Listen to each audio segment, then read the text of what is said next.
Hi friends, welcome back to our channel INB jobs info. Friends, రైల్వేలో ఉద్యోగాల భర్తీకి ఇటీవల జాబ్ క్యాలెండర్ ప్రకారం వరుస నోటిఫికేషన్స్ అయితే విడుదలవుతూ ఉన్నాయి. తాజాగా 8113 ఉద్యోగాలతో మరో భారీ రిక్రూట్మెంట్ నోటిఫికేషన్ విడుదల చేయడం జరిగింది. ఈ నోటిఫికేషన్ ద్వారా మినిస్ట్రీ ఆఫ్ రైల్వేస్లో నాన్ టెక్నికల్ పాపులర్ కేటగిరీస్లో ఉన్నటువంటి ఉద్యోగాల భర్తీకి అర్హత కలిగిన వారి నుంచి దరఖాస్తులు కోరుతున్నారు. ఈ ఉద్యోగాలకు ఏదైనా డిగ్రీ విద్యార్హత కలిగిన వారు అప్లై చేసుకునే అవకాశం ఉంది. ఈ ఉద్యోగాలకు సంబంధించిన నోటిఫికేషన్ యొక్క డీటెయిల్స్ అన్ని ఈ వీడియోలో మీకు నేను చెప్తాను. వీడియోను పూర్తిగా చివరి వరకు స్కిప్ చేయకుండా చూసి కంప్లీట్ ఇన్ఫర్మేషన్ తెలుసుకొని ఈ ఉద్యోగాలకి అప్లికేషన్ అయితే పెట్టండి. ఈ ఉద్యోగాల కోసం చాలామంది ఎదురు చూస్తున్నారు. అఫీషియల్గా నోటిఫికేషన్ అయితే విడుదల చేయడం జరిగింది. ప్రస్తుతం మనకి ఎన్టీపీసీ డిగ్రీ క్వాలిఫికేషన్తో ఉన్నటువంటి పోస్టులకు సంబంధించిన నోటిఫికేషన్ అయితే విడుదలైంది. ఇంటర్మీడియట్ లేదా 10+2 క్వాలిఫికేషన్తో కూడా ఇంకా చాలా పోస్టులు అయితే ఉంటాయి. వాటికి సంబంధించి మరో నోటిఫికేషన్ అనేది తర్వాత విడుదల చేస్తారు. ఎన్టీపీసీ ఉద్యోగాలకు ప్రిపేర్ అయ్యే వారి కోసం మన యాప్ ద్వారా ఆన్లైన్ కోచింగ్ అయితే ఇస్తున్నాము. సీనియర్ ఫ్యాకల్టీతో క్లాసెస్ ఉంటాయి. చాలా తక్కువ ఫీజుతో కోచింగ్ అయితే ఉంటుంది. 499 రూపాయలకే ఈ కోర్స్ అయితే మీరు తీసుకోవచ్చు. యాప్ లింక్ డిస్క్రిప్షన్లో ప్రొవైడ్ చేశాను. క్లిక్ చేసి డౌన్లోడ్ చేసుకోండి. అందులో డెమో క్లాసెస్ కూడా ఉంటాయి. చూసి నచ్చితే కోర్స్ తీసుకోండి. సీనియర్ ఫ్యాకల్టీతో క్లాసెస్ అయితే ఉన్నాయి. చాలామంది కోర్స్ తీసుకొని వాళ్ళ ప్రిపరేషన్ అయితే స్టార్ట్ చేశారు. మీరు కూడా మీ ప్రిపరేషన్ అనేది ఇంతవరకు స్టార్ట్ చేయకపోతే తప్పనిసరిగా ప్రిపరేషన్ అయితే స్టార్ట్ చేయండి. యాప్ లింక్ అయితే డిస్క్రిప్షన్లో ప్రొవైడ్ చేశాను. మరి తాజాగా రిలీజ్ చేసిన నోటిఫికేషన్ యొక్క కంప్లీట్ ఇన్ఫర్మేషన్ అయితే చూద్దాం. మీరు కూడా కంప్లీట్ నోటిఫికేషన్ డౌన్లోడ్ చేయొచ్చు. లింక్ డిస్క్రిప్షన్లో ఉంటుంది. ఫ్రెండ్స్, మనకి ఇది రైల్వే రిక్రూట్మెంట్ బోర్డు నుంచి విడుదల చేసినటువంటి ఈ సంవత్సరం 5th నోటిఫికేషన్ అనమాట. సెంట్రలైజ్డ్ ఎంప్లాయ్మెంట్ నోటీస్ అయితే మనకి తాజాగా రిలీజ్ చేయడం జరిగింది.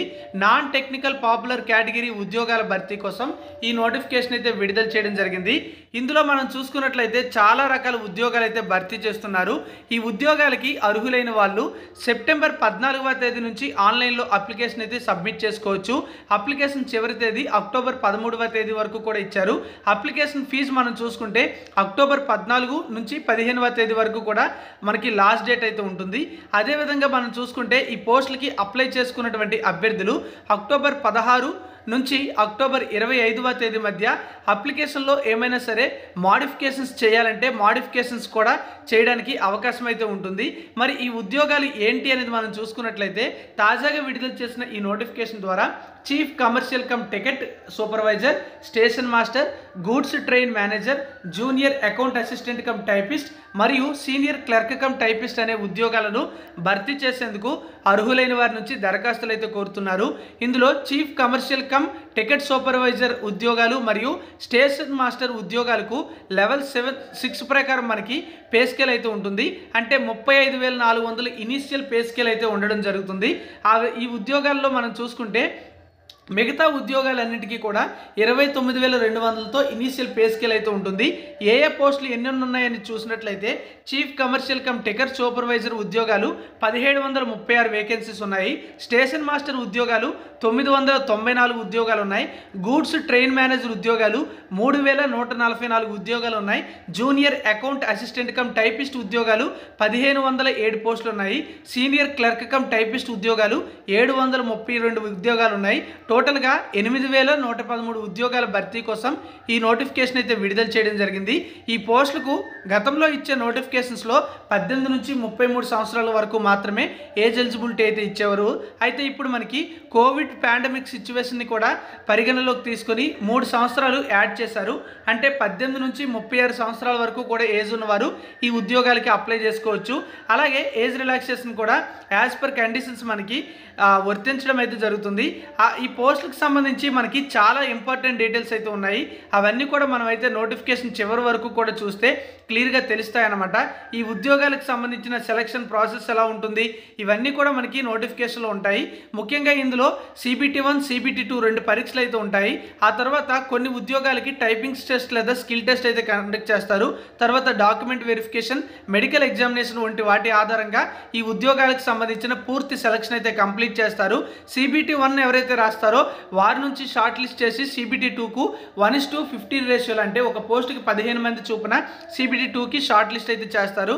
అలాగే CBT2 నుంచి టైపింగ్ స్కిల్ టెస్ట్ ఏవైతే ఉన్నాయో వాటికి ఒక పోస్ట్కి 8 మంది చొప్పున షార్ట్ లిస్ట్ అయితే చేయడం జరుగుతుంది. ఈ విధంగా ఏ విధంగా షార్ట్ లిస్ట్ చేస్తారనేది మనకి ఇక్కడ నెంబర్ ఆఫ్ వేకెన్సీస్ని బేస్ చేసుకొని ఇక్కడ డిసైడ్ చేయడం అయితే జరుగుతుంది. ఇక నెగిటివ్ మార్కింగ్ విధానం చూసుకున్నట్లయితే 1/3 నెగిటివ్ మార్కింగ్ అయితే ఉంటుంది. కంప్యూటర్ బేస్డ్ టెస్ట్ అయితే కండక్ట్ చేస్తారు. ఈ ఉద్యోగాలకు సంబంధించినటువంటి సెలక్షన్ ప్రాసెస్లో భాగంగా అంటే మనం ఆన్లైన్ టెస్ట్ అయితే రాయాల్సి ఉంటుంది. ఎగ్జామినేషన్ సెంటర్స్ అనేవి మీకు దగ్గరలో ఉండే లొకేషన్స్లో రావడానికి అవకాశం అయితే ఉంటుంది. ఏ లొకేషన్లో వస్తుంది అనేది మనం పక్కా అయితే చెప్పలేం, కానీ దగ్గరలో ఉండే లొకేషన్స్లో రావడానికి ఎక్కువ అవకాశాలు అయితే ఉంటాయి. మరి ఈ పోస్టులకు సంబంధించి మనం చూసుకుంటే ఇండియన్ సిటిజన్స్ ఎవరైనా సరే అప్లికేషన్ అనేది పెట్టుకోవడానికి ఛాన్స్ అయితే ఉంటుంది. ఈ ఉద్యోగాలకు సంబంధించి మీకు ఆల్రెడీ చెప్పాను, 18 నుంచి 36 సంవత్సరాల ఏజ్ ఉన్న వాళ్ళు అప్లై చేసుకోవచ్చు. ఏదైనా డిగ్రీ క్వాలిఫికేషన్ ఉన్నవారు ఈ ఉద్యోగాలకి అప్లై చేయడానికి అర్హత కలిగి ఉంటారు.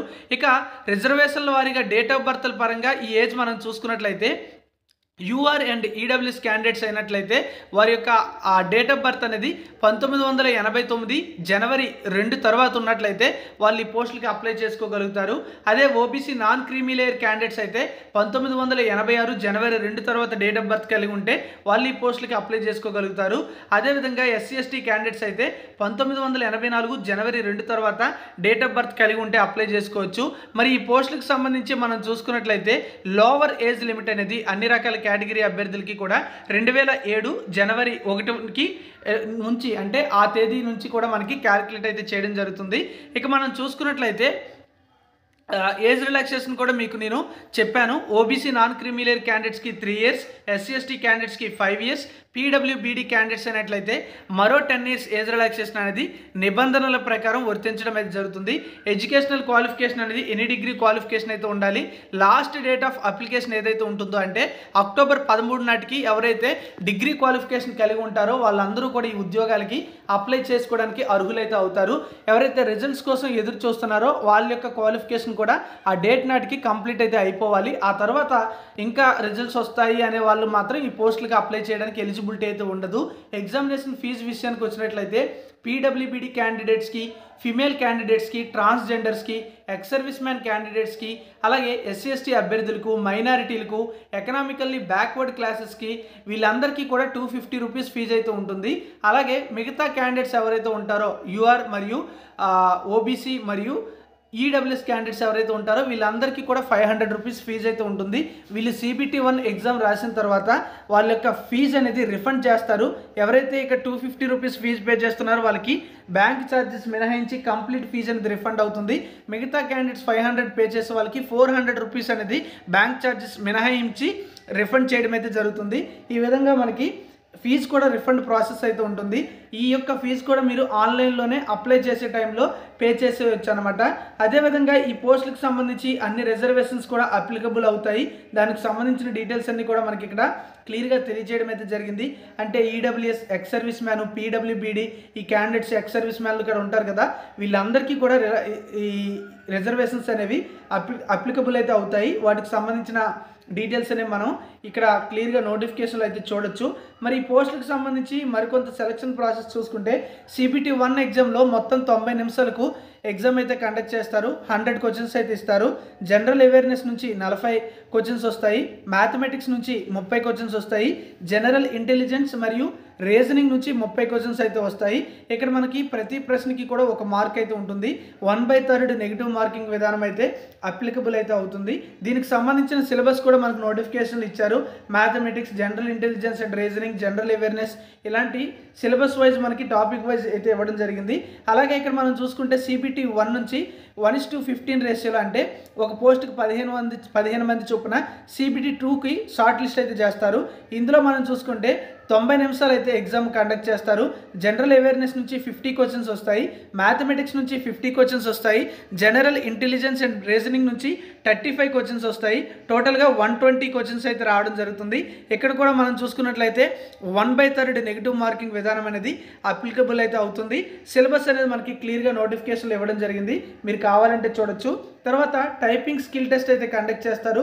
ఎవరైతే ఏ పోస్టులకైతే ఉంటుందో ఆ పోస్టులకు మాత్రమే టైపింగ్ స్కిల్ టెస్ట్ అయితే కండక్ట్ చేస్తారు. ఆ తర్వాత డాక్యుమెంట్ వెరిఫికేషన్ అయితే కండక్ట్ చేయడం జరుగుతుంది. ఇక్కడ మనం చూసుకున్నట్లయితే అన్ని పోస్టులకి కూడా CPT 1 ఉంటుంది. తర్వాత అన్ని పోస్టులకి కూడా CPT 2 ఉంటుంది. కొన్ని పోస్టులకి ముఖ్యంగా చెప్పాలంటే సీనియర్ క్లర్క్ కమ్ టైపిస్ట్కి మరియు జూనియర్ అకౌంట్ అసిస్టెంట్ కమ్ టైపిస్ట్కి టైపింగ్ స్కిల్ టెస్ట్ అయితే కండక్ట్ చేయడం జరుగుతుంది. అలాగే ఈ పోస్టులకు సంబంధించినటువంటి ఎగ్జామినేషన్ అనేది చాలా షిఫ్ట్లో కండక్ట్ చేస్తారు వేరు వేరు డేట్లలో. కాబట్టి నార్మలైజేషన్ ప్రాసెస్ కూడా ఉంటుందని నోటిఫికేషన్లు ఇవ్వడం జరిగింది. అప్లై చేసే అభ్యర్థులు జేపీఈజీ ఫార్మాట్లో స్కాన్డ్ డాక్యుమెంట్స్ అనేవి అప్లోడ్ అయితే చేయాల్సి ఉంటుంది. ఆ డీటెయిల్స్ కూడా మనకి ఇక్కడ నోటిఫికేషన్లో తెలియజేయడం అయితే జరిగింది. అదేవిధంగా ఈ పోస్టులకు సంబంధించి వేకెన్సీస్ యొక్క డీటెయిల్స్ కూడా మనకి నోటిఫికేషన్లో క్లియర్గా ఇచ్చారు. అంటే ఏ జోన్లో ఎన్ని వేకెన్సీస్ ఉన్నాయనేది కూడా మనకి నోటిఫికేషన్లో ఇవ్వడం అయితే జరిగింది. ఎవరైతే ఈ పోస్టులకు అప్లై చేసుకుంటారో వారికి సంబంధించినటువంటి హాల్ టికెట్స్ అనేవి రిలీజ్ అయిన తర్వాత మీకు SMS లేదా ఈమెయిల్ ద్వారా ఇన్ఫర్మేషన్ అయితే పంపిస్తారు. వాటిని మీరు డౌన్లోడ్ చేసుకోవాలి అని చెప్పి మీకు ఈమెయిల్ అనేది ఎక్కువగా వస్తుంది. లాస్ట్ మనకి నోటిఫికేషన్స్లో కూడా చూసినట్లయితే పక్కగా ఈమెయిల్ అనేది పంపించేవాళ్ళు. అలాగే ఈ పోస్టులకు సంబంధించి మనం చూసుకున్నట్లయితే ఏ జోన్స్లో వేకెన్సీస్ ఉన్నాయి వాటికి సంబంధించినటువంటి వెబ్సైట్ అడ్రస్లతో పాటుగా టెలిఫోన్ నెంబర్స్ అయితే ఇచ్చారు. వాటికి కాంటాక్ట్ అయ్యి మీకు ఏమైనా టెక్నికల్ ఇష్యూస్ ఉన్నా సరే మీరు సాల్వ్ చేసుకోవడానికి అవకాశం అయితే ఉంటుంది. అలాగే ఈ పోస్టులకు సంబంధించినటువంటి మనకి ఏవైతే కొన్ని షార్ట్ వర్డ్స్ చూడారో వాటికి సంబంధించినటువంటి ఫుల్ ఫామ్స్ కూడా మనకి ఇక్కడ క్లియర్గా తెలియజేస్తారు. మీకు అవి కూడా కావాలంటే ఒకసారి చదువుకోవచ్చు. అంటే నోటిఫికేషన్ క్లియర్గా చదివే వారికి కొన్ని డౌట్స్ అయితే రావచ్చు. అలాంటి వారికి అవి ఉపయోగపడతాయి అన్నమాట. ఇక ఈ పోస్టులకు సంబంధించి కొన్ని ఫార్మాట్స్ కూడా ఇచ్చారు మనకి. అవి కూడా మనం అయితే ఇప్పుడు చూద్దాం. అయితే ఇక్కడ మనకి ముఖ్యంగా చూడాల్సింది ఏంటంటే వేకెన్సీస్ యొక్క లిస్ట్ అయితే చూడాలి. ఇక్కడ మనం చూసుకున్నట్లయితే zone wise vacancies, post wise vacancies అనేవి ఇవ్వడం జరిగింది. అయితే మనకి జోన్ వైజ్ వేకెన్సీస్ అయితే చూద్దాం. మీరు ప్రతి జోన్కి సంబంధించి ఎన్ని పోస్టులు ఉన్నాయి, మీరు ఏ జోన్లో ఏ పోస్టులకి అప్లై చేయాలనుకుంటున్నారు అనేది ఇక్కడ ఒకసారి అయితే చూడండి. ఆ జోన్లో ఏ పోస్టులు ఎన్ని ఉన్నాయి అనేది కూడా చూసుకొని మీరు అప్లై చేసేటప్పుడు ప్రిఫరెన్స్ అయితే ఇచ్చుకోండి. ఇక్కడ మనం చూసుకున్నట్లయితే అహ్మదాబాద్ జోన్లో 516 వేకెన్సీస్ అయితే ఉన్నాయి. టోటల్ వేకెన్సీస్ అన్నమాట. అజ్మీర్ జోన్లో 132 వేకెన్సీస్ ఉన్నాయి. బెంగళూరు జోన్లో 496 వేకెన్సీస్ ఉన్నాయి. భోపాల్ జోన్లో 155 వేకెన్సీస్ ఉన్నాయి. భువనేశ్వర్ జోన్లో 758 వేకెన్సీస్ ఉన్నాయి. బిలాస్పూర్ జోన్లో 649 వేకెన్సీస్ ఉన్నాయి. చండీగఢ్ జోన్లో 410 వేకెన్సీస్ ఉన్నాయి. చెన్నై జోన్లో 436 వేకెన్సీస్ ఉన్నాయి. గోరఖ్పూర్ జోన్లో 129 వేకెన్సీస్ ఉన్నాయి. అలాగే గౌహతి జోన్లో 516 జోన్లు ఉన్నాయి. అలాగే జమ్మూ శ్రీనగర్ జోన్లో 145 వేకెన్సీస్ ఉన్నాయి. ఇక కోల్కతా జోన్లో ఎక్కువగా 1382 వేకెన్సీస్ ఉన్నాయి. మాల్దా జోన్లో చూసుకుంటే 198 వేకెన్సీస్ ఉన్నాయి. ముంబై జోన్లో 827 పోస్టులు అయితే ఉన్నాయి. అంటే ఇవి మనకి రైల్వే రిక్రూట్మెంట్కి సంబంధించినటువంటి బోర్డులు అన్నమాట. ఇక ముజఫరాబాద్లో చూసుకుంటే 12 వేకెన్సీస్ మాత్రమే ఉన్నాయి. ప్రయాగ్రాజ్కి సంబంధించిన బోర్డులో 227 పోస్టులు అయితే ఉన్నాయి. పాట్నా బోర్డులో 111, రాంచీ బోర్డులో 322, సికింద్రాబాద్ బోర్డులో అంటే మనకి ఇది తెలుగు రాష్ట్రాల్లో కవర్ అవుతుంది 478 పోస్టులు అయితే ఉన్నాయి. సిలిగురులో 40 పోస్టులు అయితే ఉన్నాయి. తిరువనంతపురంలో చూసుకుంటే 174 పోస్టులు ఉన్నాయి. టోటల్గా 8113 వేకెన్సీస్ అన్నమాట. మనం చూసుకుంటే అన్ని జోన్లలో కూడా యూఆర్ క్యాండిడేట్లో 3494 పోస్టులు, ఎస్సీ రిజర్వేషన్లో 1180 పోస్టులు, ఎస్టీ రిజర్వేషన్లో 635 పోస్టులు, ఓబీసీ రిజర్వేషన్లో 1994 పోస్టులు, ఈడబ్ల్యూఎస్ రిజర్వేషన్లో 810 పోస్టులు అయితే ఉన్నాయి. వాటికి సంబంధించినటువంటి ఖాళీల డీటెయిల్స్ అనేవి మనకి ఇక్కడ క్లియర్గా తెలుస్తున్నాయి. ఇది కూడా మీరు ఒకసారి చదివి తెలుసుకోవచ్చు అనమాట. ఇది ఫ్రెండ్స్ మనకి రైల్వే రిక్రూట్మెంట్ బోర్డు నుండి విడుదల చేసినటువంటి నాన్ టెక్నికల్ పాపులర్ కేటగిరీస్లో గ్రాడ్యుయేట్ లెవెల్ ఉద్యోగాలకు సంబంధించినటువంటి క్వాలిఫికేషన్స్తో పాటు నోటిఫికేషన్లో ఉన్నటువంటి ఉద్యోగాలకు సంబంధించినటువంటి ఇంపార్టెంట్ డీటెయిల్స్ అనమాట. మీరు కూడా ఒకసారి కంప్లీట్ నోటిఫికేషన్ డౌన్లోడ్ చేసి క్లియర్గా చదివి అర్హత ఉన్నట్లయితే ఈ ఉద్యోగాలకు అప్లై చేయండి. ఈ పోస్టులకు ప్రిపేర్ అయ్యేవారు మన యాప్లో చాలా తక్కువ ఫీజుతో సీనియర్ ఫ్యాకల్టీతో చెప్పించినటువంటి క్లాసెస్ అయితే ఉన్నాయి, తీసుకొని ప్రిపేర్ అవ్వండి. All the best. For more updates please do subscribe. Thank you for watching.